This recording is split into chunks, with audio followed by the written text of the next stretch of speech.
Hi there everybody! Once again, it is I, TTBurger88, also known as Tony, and welcome to part 3 of my Medal of Honor series review.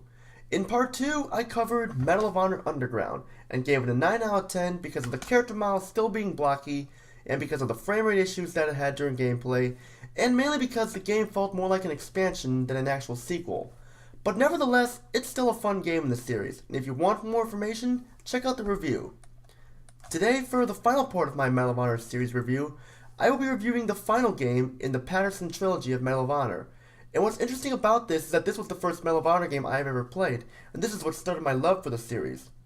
That game is Medal of Honor Frontline for the PlayStation 2, and then later released on the Xbox and Nintendo GameCube, which was developed by Electronic Arts Los Angeles and published by Electronic Arts, and in Japan was published by Square Electronic Arts. Medal of Honor Frontline was first released on the PlayStation 2 in North America on May 29, 2002. It was then released the same year in Europe on June 7th, and then in Japan on October 24th. 6 months later, Medal of Honor Frontline was released on the Xbox and the Nintendo GameCube in North America on November 7th, and then in Europe on December 6th. The story of Medal of Honor Frontline once again puts you in the role of the main hero of the first game, Lieutenant Jimmy Patterson, as you once again are sent to take on numerous missions all over Europe to fight the Nazi forces of Germany. Once again, the story is mostly told through mission briefing scenes and FMV cutscenes that explain what happened during the events of World War II and such. Now I know the story is very similar to the first game, but since the story was very enjoyable and very realistic at the same time, I have no problem with it because it worked perfectly and still does here. I give the story of Medal of Honor Frontline a perfect 10. Graphically, Medal of Honor Frontline is a big improvement over the first two games, mainly due to it being on a next-gen consoles, especially the PlayStation 2. At the time, the graphics looked so realistic that it made you feel like you were in the actual World War II as a soldier. The character models this time are very detailed and animate really well.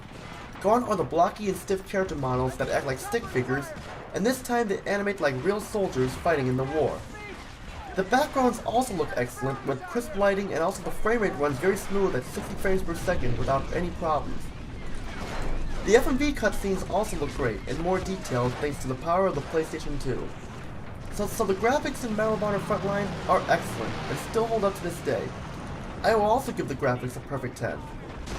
Sound-wise, Medal of Honor Frontline is also fantastic. The voice acting is excellent, and I don't think you can have better voice actors than this. They have so much emotion in their voices that it feels like they are talking to you in the same room recording their lines. Good morning, Lieutenant Patterson. It's a pleasure to see you again. You're looking well rested. Good. I'll need you in tip-top shape for your new assignment. You've proven to be quite resourceful, especially your performance most recently in scuttling U-4901. All things considered, you're the ideal candidate for this mission. So let's get down to brass tacks, shall we? The success of the Allied invasion of Normandy prompted an assassination attempt on the Führer. A cadre of high-ranking Nazi leaders planted a bomb during a meeting. Unfortunately, he survived. He's used this attempt on his life to clean house and solidify his power. Whatever remaining sanity the Nazi leadership possessed has been gutted by Hitler's subsequent arrests and executions. He has appointed new leaders more in tune with his insane ideals. That man is bent on sacrificing every last German citizen rather than accept defeat. We need to stop him cold and do it now. Reports from our allies in France suggest that there's been heavy activity in the port of Lorient, a manufacturing facility for their deadly U-boats. It was previously run by one of the would-be assassins. Now Hitler has one of his most trusted advisors in charge. Jimmy, we need to know what's going on at that base. We've arranged for you to be dropped on the outskirts of Saint-Mathieu, where our 101st Division is still encountering some resistance. Intelligence states that a German U-boat is making an unscheduled resupply stop at the seaport there. Our only opportunity to infiltrate this fortified shipyard is by smuggling you aboard this vessel and waiting until it reaches its port. I know it's tight quarters, Jimmy, but for you, familiar territory. We're sending you back to sea, my boy. Also, unlike the other two games where the Nazi soldiers spoke in both English and German, this time they speak only German. Sie haben hier einen ganz schönen Betrieb. Ja, Herr Sturmgeist. Von unseren Goda-Sicherheitsbestimmungen könnten Sie allerdings noch was lernen. Ja, da haben Sie recht. The music is still fantastic, consisting of orchestral tunes that fit each level, and I have to say that for some reason, out of the first 3 Medal of Honor games on the consoles, Frontline has the best music in my opinion.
Other sound effects such as the guns and footsteps and such have been improved greatly as well. So the sound in my opinion is fantastic, if not better than the sound in the other 2 games. I also give another perfect 10 to the sound. The gameplay is amazing, even to this day. Everything about the gameplay feels so realistic, as if you are Jimmy Patterson in World War II. There are 6 missions in this game, mainly consist of 3 or 4 levels. You start off the game in the beaches of Normandy, France on D-Day, which is a reference to the movie Saving Private Ryan. The game takes place mainly in France, Holland, and Germany. Now even though it seems there are less levels here, the levels are longer and more challenging, so it makes up for it. The controls are a lot smoother, and while the controls are different from the other 2 games, they work perfectly. This time you move with the left analog stick and turn left and right, up and down with the right analog stick. You can also do a melee attack with the right analog stick as well. The triangle button lets you jump, and circle is your action button. The square and X buttons cycle between your weapons. To aim your weapon, you press the L1 button, and to shoot, press the R1 button. To crouch, you press the L2 button, and to reload your weapons, press the R2 button. You also have a bigger set of weapons to choose from, ranging from weapons from the first game and Underground, along with some new weapons as well. Now I must say, there is one problem I have with the gameplay, and that is a problem that I had with the other 2 games. There is still no checkpoint system in the levels, but since the game is very enjoyable, I can gladly overlook this. So all in all, the gameplay is definitely an improvement over the other 2 games, with longer levels, improved controls and such. I give the gameplay another perfect 10. So in conclusion, Medal of Honor Frontline is definitely a must-buy first-person shooter, and an enjoyable one at that. And when it comes to these 3 Medal of Honor games for the console, this is the one I recommend. I give Medal of Honor Frontline a perfect 10 out of 10. Thank you all for watching my special 3-part Medal of Honor series review. I know there are other Medal of Honor games out there that came out after this, and I know there was Medal of Honor Allied Assault on the PC that came out before Frontline, but I just wanted to focus on the 3 games that focused on Lieutenant Jimmy Patterson. And that's pretty much all I have to say. This is Tony, also known as TTBurger 88. Peace out, and hope you all have a great day.